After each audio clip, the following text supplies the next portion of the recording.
The abounding joy of New Testament hope. This is part 10. We started looking at the things that hope produces in our lives in relation to faith and holiness.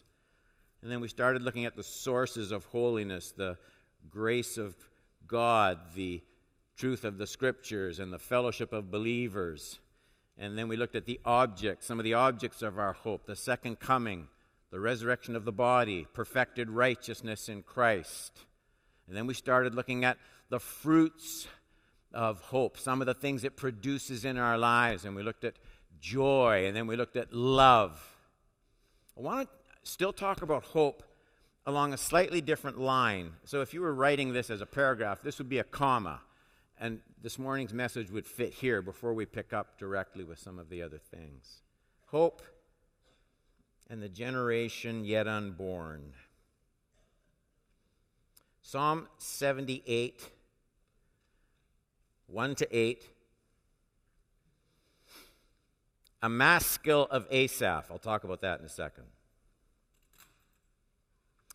Give ear, O my people, to my teaching. Incline your ears to the words of my mouth. So tilt your ears in the direction of what I'm saying.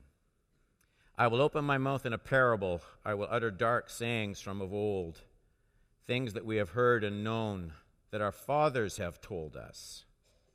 We will not hide them from their children, but will tell to the coming generation the glorious deeds of the Lord and his might and the wonders he has done. He established a testimony in Jacob. He appointed a law in Israel, which he commanded to our fathers to teach to their children, that the next generation might know them, the children yet unborn, and arise and tell them to their children, and here's the phrase, so that they should set their hope, we're preaching on hope, so that they should set their hope in God and not forget the works of God, but keep his commandments, and that they should not be like their fathers, a stubborn and rebellious generation, a generation whose heart was not steadfast, whose spirit was not faithful to God. A maskil of Asaph. That word maskil is interesting. It literally means enlightening. When you see the word a maskil at the beginning of the psalm, what you're being triggered to is that the Psalms, of course, most of them speak of the greatness, the glory of God, their prayers, their address to the Lord. A maskil is a psalm that says, this psalm is a bit different. There's a way of wisdom here. That's what that word enlightening means. In other words, the psalmist is telling us right at the beginning, as this would be used in the worship of Israel, the psalmist is saying right at the beginning, there's something here that you will likely miss if you don't give this your attention, okay? That's what maskil means. It means there's a wisdom here, but it's not something you'd likely figure out on your own. So when it says a maskil of Asaph, it's a way of saying, pay attention to this. We should be interested in the words that kind of theme this passage in verses 6 and 7, that the next generation might know them, the children yet unborn, and arise and tell them to their children. So there's children not born yet. They're not even on the scene. And they're going to have children. And their children need this. So that they should set their hope in God. What a great phrase. And not forget the works of God, but keep his commandments. I can't think of a nobler theme for a church,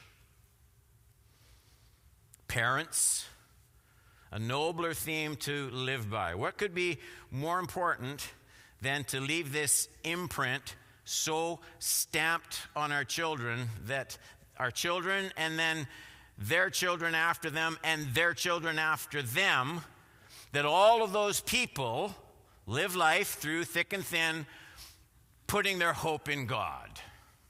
That's the deal here. Is there anyone here who has any genuine devotion to the Lord, if there's anyone who delights in knowing God and loving God and serving God, for anyone like that, if you could just be absolutely sure that your children and then the children that aren't born yet, and then the children of the children who aren't born yet, that they could all grow to live their lives hoping and trusting in the God of the Scriptures, I think we would all just go to our graves, no matter what our circumstances, and we'd just say, mission accomplished. And everyone said, yeah. It's written by a man called Asaph, a Levite, who was a music leader, a worship leader in the service of the king. It's a long psalm, 72 verses. And in places we didn't read, it's a depressing psalm. Study it when you get home. It tells the story of Israel's more or less constant rebellion against the ways of God. And that's why, in the verses we'll be studying today, Asaph says this psalm is full of, verse 2, dark sayings and parables. Some translations say mysteries. It's simply a dark, confusing riddle how a people could be so receptive of all that God had done for them and then still be rebellious against such a gracious, delivering God. It makes no sense. Dark sayings. So the psalmist, he paints this picture of the reality of sin. We're forced to look at it maybe a little more squarely than our society encourages us to think about sin. And the reason Asaph does this, I think, is immediately obvious. He's going to talk about educating children to hope in God, educating people, both at home and in the church, to trust obediently in the goodness and the love of God. And Asaph warns every parent, every pastor, every teacher that there's immediately going to be discovered a problem as you educate your children and their children unto hope in God. And here's the problem. They're all sinners. They aren't naturally inclined to hope in God. They got that from you, by the way. And here's the point. Because of this reality, not just any kind of educating process will do. This unique problem, educating a sinful generation and then the next sinful generation and the next, educating them unto hope in God, it's an uphill battle. It's a unique problem with a unique remedy, and that's what this psalm is all about. Point number one. The foundation of hope is the kindness and character of God. I get that in Psalm 78, verse 5. He established a testimony in Jacob, appointed a law in Israel, which he commanded our fathers to teach to their children. I know those aren't the first words of the psalm, but they explain the first words of the psalm. In fact, they explain many of the verses in the entire psalm. Verse 5 that I just read, he established a testimony in Jacob, appointed a law in Israel, which he commanded our fathers to teach to their children. Verse 5 really explains, it's the reason for verse 4. We will not hide them from their children, but will tell of the coming generation the glorious deeds of the Lord and his might and the wonders he has done. So the first 4 verses describe the need for a teaching program, an educating of the people of God, especially the children and those yet unborn. Well, how are we going to do this? Verse 5 tells us. It says He established a testimony, and he appointed a law. So this is what establishes the foundation to educating a people to hope. If God hasn't spoken, we have nothing worthwhile to pass on. That's the point. If God hasn't spoken, we have nothing to say.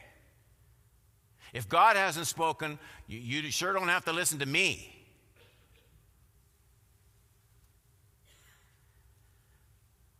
We're just left adrift in a sea of speculation and reasoning. Churches can just spend their days spinning out media and marketing. It won't have any ultimate significance anyway. So there's such a lesson here for all of us. If we're going to talk about educating a generation unto hope, you have to start with something to say. There's just more being implied in these verses than maybe we immediately see. Consider the lesson that people do not orient lives. People who don't orient their lives around the revelation of God, they don't know what's good for themselves, and they don't know what's ultimately good for their children without a testimony from the Lord. So that's why Asaph, in this worship song, he immediately turns our foundation to the foundation of all meaningful educational efforts for the kingdom of God. He's revealed his will. He's given a testimony. He's given a law. You'll see signs all over the building if you're visiting. Our children's ministry, BLAST, building lives around scriptural truth. If that's not the case, what are we doing? There's a testimony. There's something God has revealed. Now, when Asaph said this, everyone in Israel knew what he was talking about. They would all know about the event in Asaph's mind as he wrote those words in that 5th verse. They knew that specific time when God gave this law and this testimony to Israel. It's talked about in Exodus 34:28. So he was there, that's Moses, with the Lord 40 days, 40 nights. He neither ate bread nor drank water. And he wrote on the tablets the words of the covenant, the 10 Commandments. Here we go again. And so Asaph, he points these people back to the words of the 10 Commandments.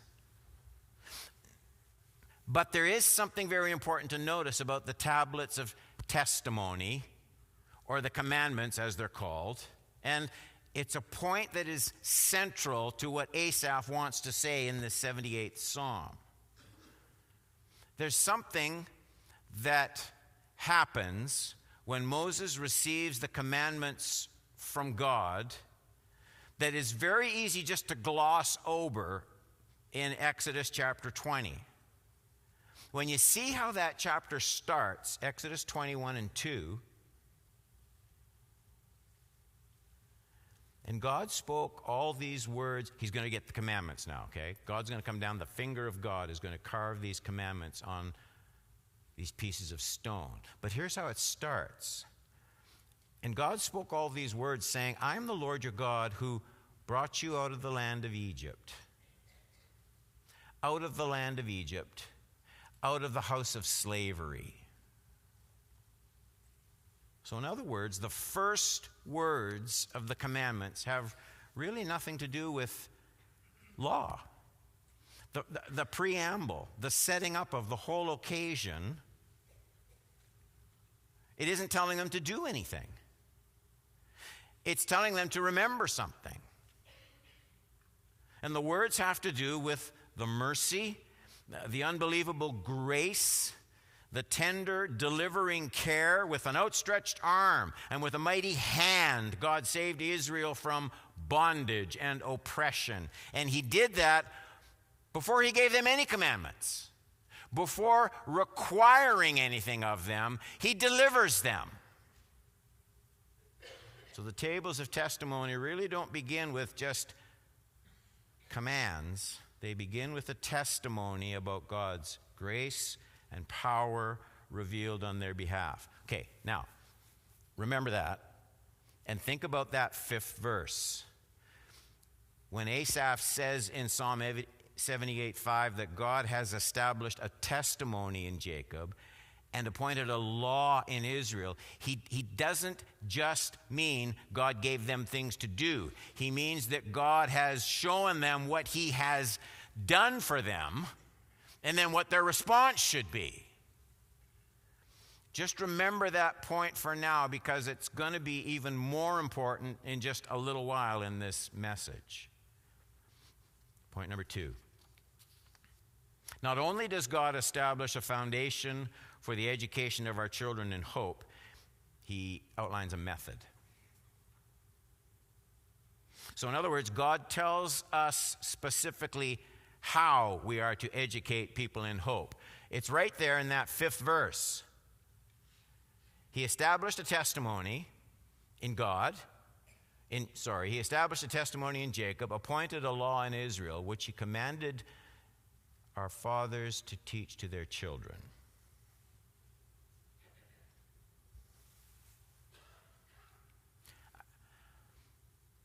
What that means is God, these mighty delivering acts, and there's a generation that wasn't there that has to know about them, okay? And so the way the information is of God's grace and his might and his delivering power, the way that's going to reach the children is through the fathers. Interesting, the fathers. And what that immediately means is God has no intention of repeating those great delivering events over and over and over again. The children will only hear about them through the faithful retelling of the fathers. It's right there in that 5th verse. So that means they're not always going to see what the generations saw that participated in those events. God had no intention to speak to every generation the way he spoke to that generation that came out of Egypt and Moses on the mountain. There would be some unique things that he did with that generation that wouldn't be repeated in any other. Well, how will they hear about it? It implies this direct responsibility to a church like ours and to a home like yours. It places an immense obligation on the shoulders of preachers, teachers, parents in particular, fathers especially mentioned, which he commanded our fathers to teach their children, verse 5. God has no backup plans. Everything depends on this. This isn't something churches may do if they like. It's the one thing they have to do. They must do it, or there will be no hope. That's our topic, remember, for all the children coming up. There'll be no hope. So, I mean, there is that encouragement, isn't there? When you set your priorities, the priorities of your life, don't just look at what you can see right here, right now. It's not even just about your children, and it's not even just about your grandchildren. Our assignment extends farther down the road than that. There will be others. They're still unborn. There'll be a generation after the generation that's still unborn. And somehow,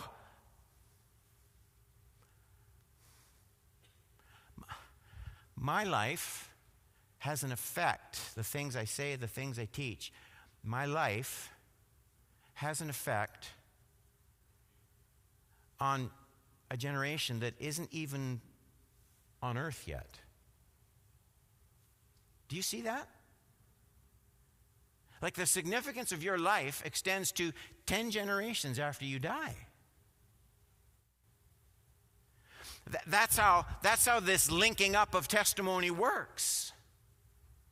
So Asaph, he says, get a big vision here. Things snowball, things multiply. Long beyond the horizon of what you can see with your eyes, your life has meaning.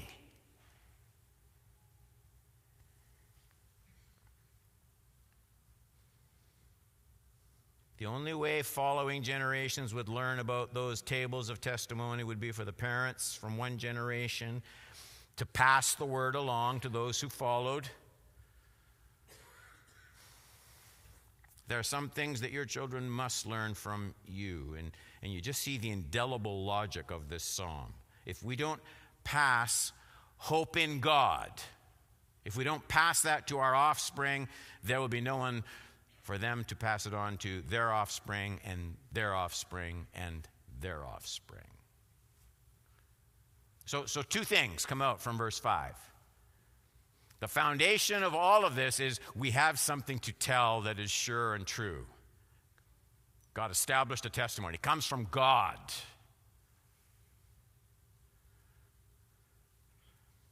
And the method is one generation has to pass it on to the next. That's what I get in that 5th verse.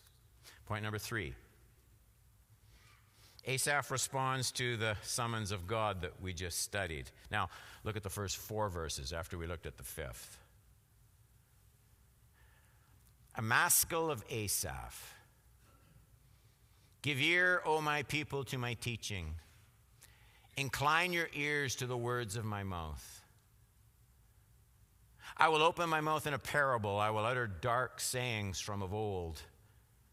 Things that we have heard and known, that our fathers have told us.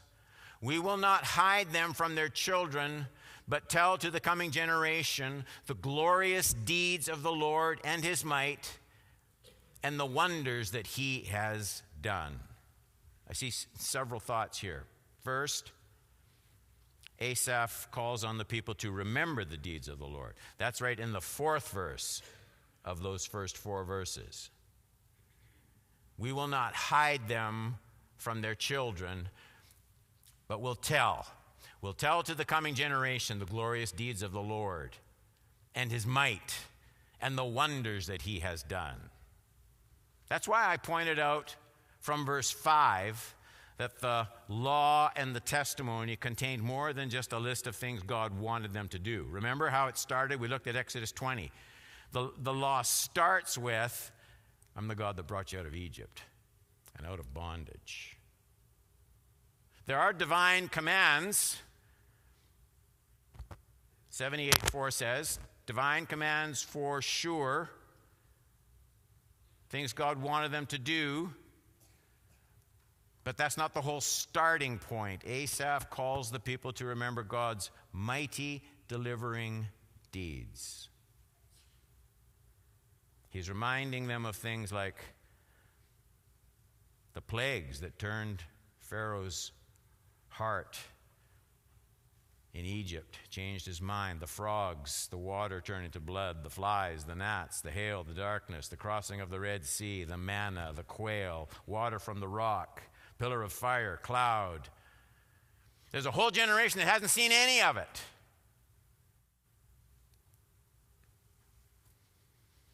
These were mighty manifestations of God's power, but the huge problem is the children addressed by Asaph weren't there. They didn't see it.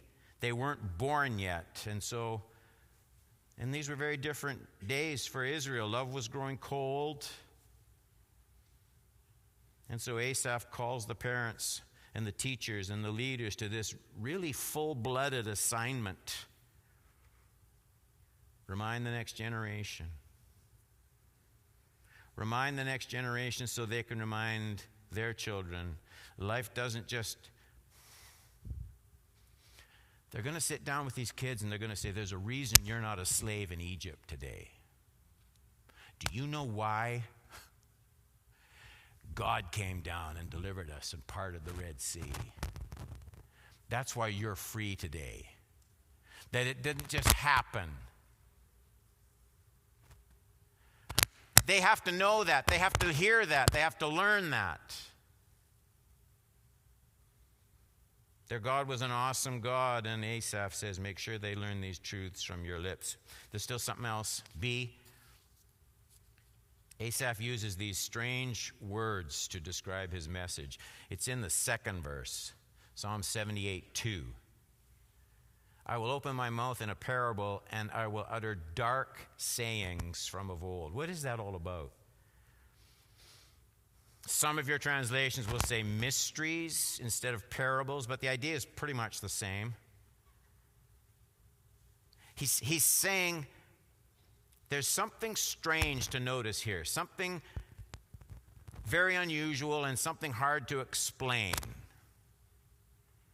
There's two things that Asaph says don't make any sense when you look at Israel's dealings with God in the past. Tell the children this. First, there's this repetition of human rebellion and wickedness in spite of all the blessings they received.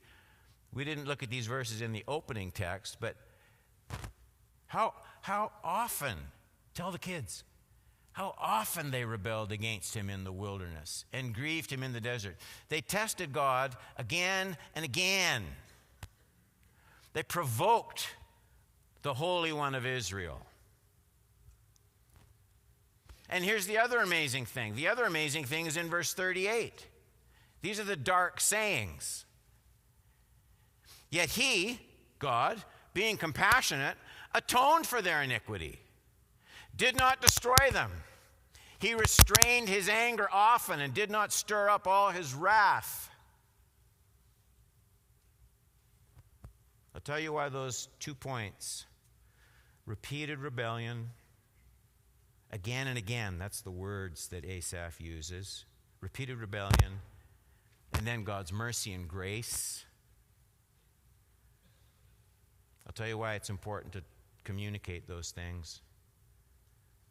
We're talking about educating a people to hope. And we talked about the foundation of God's mighty acts. The two amazing things: repeated rebellion, repeated sin after being delivered. That's the first confusing, dark, parabolic thing. The second amazing thing is that God continued to pardon and show grace and show mercy.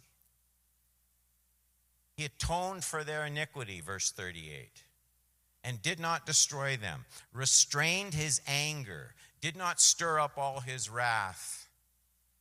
And I said, I'll tell you why those two things are important to remember, that we're educating a people unto hope.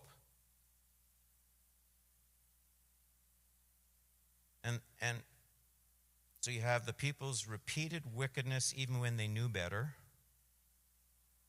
even when they were given the best advantage, all of God's grace, his delivering power, they still persisted in sin. And then secondly, this amazing record of God's grace. These people didn't deserve it. They should have worn out all of God's patience. And throughout their whole history, God's mercy still shines kind of like a diamond, undiminished by this mountain of human wickedness. Do you see what Asaph is doing? Tell the children about this. It's very important. First, he's saying that preachers and parents and teachers need to take sin very seriously when they educate their children in the next generation. Oh, how many churches don't do that anymore? You can't magnify grace until you've accentuated sin. You can't just start doling out information and think it's somehow going to change a sinner's heart. And so this teaching on sin, tell the next generation. The teaching on sin is to humble us, is to bring us to an end of self-trust. Because until we're brought to see hopelessness in self, we will never be brought to see hope in God and his grace and the cross. And then, after the weight of sin, the teaching on mercy and grace rises up hope in our hearts.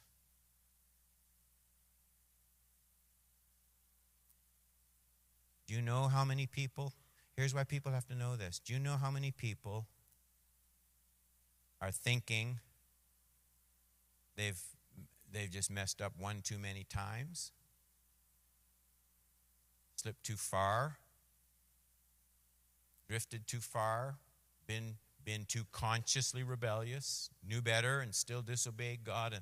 And they're convinced that because that they're without hope. And Asaph says, tell the children, and then their children, and then their children. Tell them about this people who again and again and again rebelled against the Lord, and God stayed with them and didn't give up on them. People need to know that. You'll bump into people every day that need to know it. Point number 4. The goal of all scriptural training is hope. That the next generation, that's verses 6 through 8, that the next generation might know them, the children yet unborn, and arise and tell them to their children. That's the ones that aren't born yet. They're going to tell it to their children. So that they should set their hope in God and not forget the works of God, but keep his commandments. And they should not be like their fathers, a stubborn and rebellious generation, a generation whose heart was not steadfast, whose spirit was not faithful to God. Here are the closing lessons I want to try and tie this up with. A, we must instill in our children a knowledge of God. Verse 6, that the next generation might know them. The next generation might know them. I thought as I was going over this, be good, wouldn't it, to have that over the doors of every classroom in this church, every entranceway. Everywhere you go, little signs that the next generation will know them. Over the sanctuary doors, that the next generation will know them. Even the children yet unborn, so much at stake. You won't be around to see your children's children's children. But grab onto this Bible-soaked thought that you still have a hand in teaching them. Parents, the next time, I'm sorry for the lecture. The next time you just don't feel like getting out of bed for church after a busy Saturday, the next time you're just too tired to come back to church Sunday night, I just would urge you to remember these words. There's no easy way to confront this massive question. Is your temporary comfort or your social life or a few minutes more sleep, are those things really worth the future of scores and scores and scores of people's spiritual development? Do you really want to be the weak link in the chain to the generations yet unborn? I don't.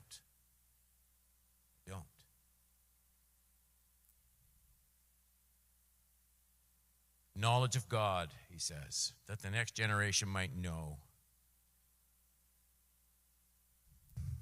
Second thing here, the impartation of the knowledge of God is to lead the children to hope. It's in verses 6 and 7. That the next generation might know them, the children yet unborn, and arise and tell them to their children, so that they should set their hope in God. What a great phrase. What a prayer. It's a distinctly Christian concept. We're not talking about just creating people who walk on the sunny side of the street or have a bit of a sunnier disposition or a little higher level of self-esteem. It's not specifically what we're looking at here. It's not an emotional hope at all. He's talking about a spiritual hope, an eternal hope. The way we line up our lives with the objects of our hope. Here's the thing. It's true of all of us. It's true of your children. It will be true of their children's children and those after them. We all sink our lives, not S-I-N-K. We all sink our lives with the object of our ultimate hope. If it's education, if it's wealth, if it's a good retirement, if it's a career, if it's a degree, nothing wrong with any of those things. All I'm saying is we all sink our lives with the object of our ultimate hope. That's why training people to hope in God, it will have this great effect of orienting lives to his kingdom. I'm almost done. 1 John 3:3. Isn't John saying exactly this? The one who thus hopes in him purifies himself as he is pure. So what John is saying is, this is what produces this. Your hope. You sync your life with your ultimate hope. Teaching a generation to hope in God. Don't let familiarity with that text from 1 John kind of just let it roll by without thinking about each word.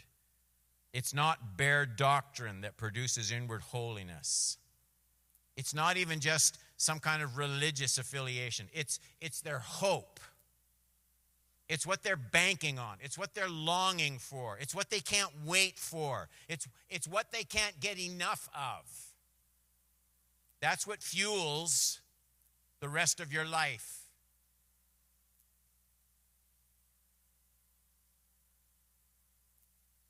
Does my life teach?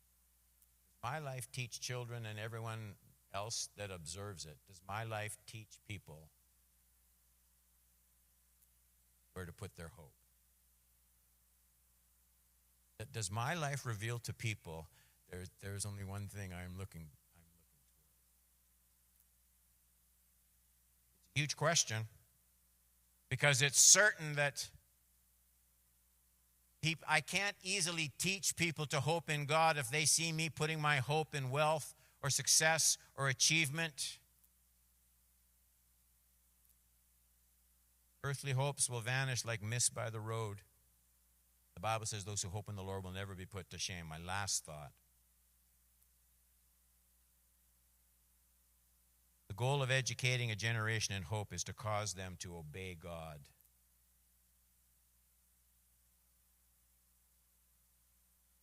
Let me show you where I get that one.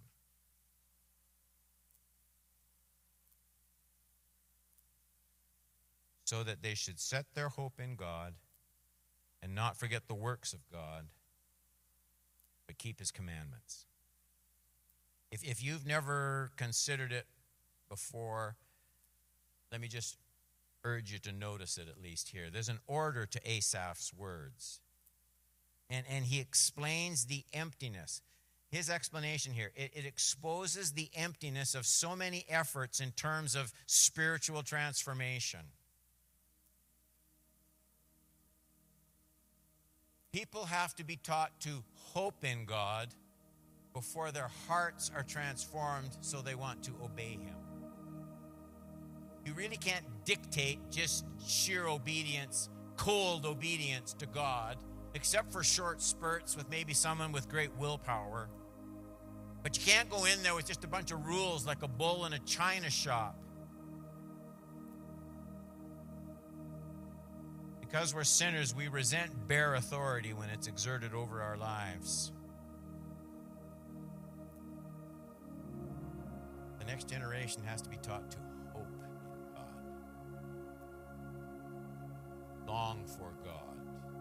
They have to hear it from us. They have to be shown by example not to trust in themselves. And they have to be primed to look to a loving Father in heaven. The hearts that long for hope in these things are much quicker to joyful obedience. So, sorry for all the interruptions, but